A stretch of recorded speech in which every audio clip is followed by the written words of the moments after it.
ഹരേ കൃഷ്ണ. എല്ലാവർക്കും ലിപിദാസ് മീഡിയയിലേക്ക് സ്വാഗതം. ഇന്നത്തെ ടോപ്പിക് യൂറിക് ആസിഡിന്റെ അളവ് കുറയ്ക്കുന്നതിന് കഴിക്കേണ്ട 6 ഭക്ഷണങ്ങൾ. ശരീരത്തിൽ യൂറിക് ആസിഡിന്റെ അളവ് കൂടുന്നത് പലവിധ ആരോഗ്യ പ്രശ്നങ്ങൾക്ക് കാരണമാകും. പ്യൂരിൻസ് ഓർഗാനിക് സംയുക്തങ്ങൾ അടങ്ങിയ ഭക്ഷണങ്ങളെ ശരീരം വിഘടിപ്പിക്കുമ്പോൾ ഉണ്ടാകുന്ന ഒരു രാസവസ്തുവാണ് യൂറിക് ആസിഡ്. ശരീരം വളരെയധികം യൂറിക് ആസിഡ് ഉൽപ്പാദിപ്പിക്കുകയാണെങ്കിൽ അത് പല വിധത്തിലുള്ള ആരോഗ്യ പ്രശ്നങ്ങൾക്ക് ഇടയാക്കും. ഇത് സന്ധികളിൽ അടിഞ്ഞുകൂടി കൈകാലുകളിലും സന്ധികളിലും വേദനയ്ക്ക് കാരണമാകാം. യൂറിക് ആസിഡിന്റെ അളവ് കുറയുന്നതിന് ശരിയായ ഭക്ഷണം കഴിക്കേണ്ടത് അത്യാവശ്യമാണ്. ഭക്ഷണത്തിൽ പഴങ്ങൾ, പച്ചക്കറികൾ, ധാന്യങ്ങൾ, ചില പാനീയങ്ങൾ എന്നിവ ഉൾപ്പെടുത്താവുന്നതാണ്. വാഴപ്പഴം, ചെറി, ആപ്പിൾ തുടങ്ങിയ പഴങ്ങൾ യൂറിക് ആസിഡിന്റെ അളവ് കുറയ്ക്കാൻ സഹായിക്കും. അപ്പൊ യൂറിക് ആസിഡ് കുറയ്ക്കുന്നതിനുള്ള ആദ്യത്തെ ഭക്ഷണം എന്താണെന്ന് നമുക്ക് നോക്കാം. യൂറിക് ആസിഡ് കുറയ്ക്കുന്നതിനുള്ള ഏറ്റവും മികച്ച പഴങ്ങളിൽ ഒന്നാണ് വാഴപ്പഴം. ഇവയിൽ സ്വാഭാവികമായും പ്യൂരിൻസ് വളരെ കുറവാണ്. യൂറിക് ആസിഡ് ചികിത്സയ്ക്ക് ഇത് നല്ലൊരു തെരഞ്ഞെടുപ്പാണ്. ഇനി യൂറിക് ആസിഡ് കുറയുന്നതിന് സഹായിക്കുന്ന രണ്ടാമത്തെ ഭക്ഷണം.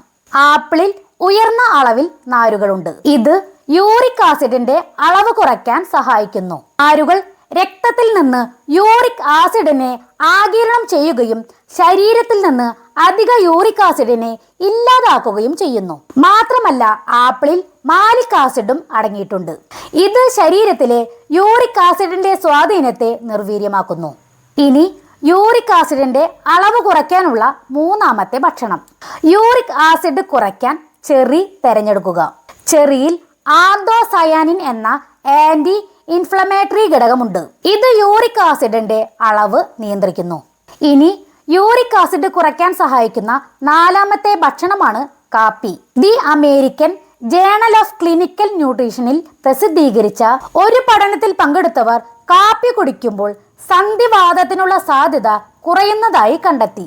എന്നിരുന്നാലും ഭക്ഷണത്തിൽ കാപ്പി ഉൾപ്പെടുത്തുന്നതിന് മുമ്പ് ഡോക്ടറെ സമീപിക്കുക. യൂറിക് ആസിഡിന്റെ അളവ് കുറയ്ക്കാൻ സഹായിക്കുന്ന അഞ്ചാമത്തെ ഭക്ഷണമാണ് സിട്രസ് പഴങ്ങൾ. ഓറഞ്ച്, നാരങ്ങ തുടങ്ങിയ പഴങ്ങൾ വിറ്റാമിൻ സിയുടെയും സിട്രിക് ആസിഡിന്റെയും സമ്പന്നമായ ഉറവിടമാണ്. ഇവ ശരീരത്തിലെ ആരോഗ്യകരമായ യൂറിക് ആസിഡിന്റെ അളവ് നിലനിർത്താൻ സഹായിക്കുന്നു. യൂറിക് ആസിഡിന്റെ അളവ് കുറയ്ക്കാൻ സഹായിക്കുന്ന ആറാമത്തെ ഭക്ഷണമാണ് ഗ്രീൻ ടീ. ഗ്രീൻ ടീ ശരീരഭാരം കുറയ്ക്കാൻ മാത്രമല്ല ശരീരത്തിലെ യൂറിക് ആസിഡിന്റെ ഉൽപാദനം കുറയ്ക്കാനും സഹായിക്കുമെന്ന് നിരവധി പഠനങ്ങൾ തെളിയിച്ചിട്ടുണ്ട്. സന്ധിവാതം അനുഭവപ്പെടുന്നവർക്കും രക്തത്തിൽ ഉയർന്ന അളവിൽ യൂറിക് ആസിഡ് ഉള്ളവർക്കും ഇതൊരു നല്ല പാനീയമാണ്. ഡിസ്ക്ലെയിമർ: ഈ വീഡിയോ അറിവ് നൽകുന്നതിന് മാത്രമുള്ളതാണ്. പ്രൊഫഷണൽ മെഡിക്കൽ നിർദ്ദേശത്തിന് പകരമാകാൻ ഉദ്ദേശിച്ചിട്ടുള്ളതല്ല. നിങ്ങളുടെ ആരോഗ്യത്തെക്കുറിച്ചോ ആരോഗ്യസ്ഥിതിയെക്കുറിച്ചോ ഉണ്ടായേക്കാവുന്ന ഏതെങ്കിലും ചോദ്യങ്ങൾക്ക് എല്ലായ്പ്പോഴും നിങ്ങളുടെ ഡോക്ടറുടെയോ മറ്റ് യോഗ്യതയുള്ള ആരോഗ്യ പ്രൊഫഷണലിലെയോ മാർഗനിർദ്ദേശം തേടുക. അപ്പോൾ ഇന്നത്തെ ഈ വീഡിയോ നിങ്ങൾക്ക് എല്ലാവർക്കും ഇഷ്ടമായി എന്ന് വിചാരിക്കുന്നു. ഇഷ്ടമായെങ്കിൽ ലൈക്കും കമൻറ്റും സബ്സ്ക്രൈബൊക്കെ ചെയ്യണേ. അപ്പോൾ ഇന്നത്തെ ഈ ടോപ്പിക്ക് ഇവിടെ അവസാനിപ്പിക്കുകയാണ്. അടുത്ത ടോപ്പിക്കുമായി വരുന്നവരേക്കും ബായ്.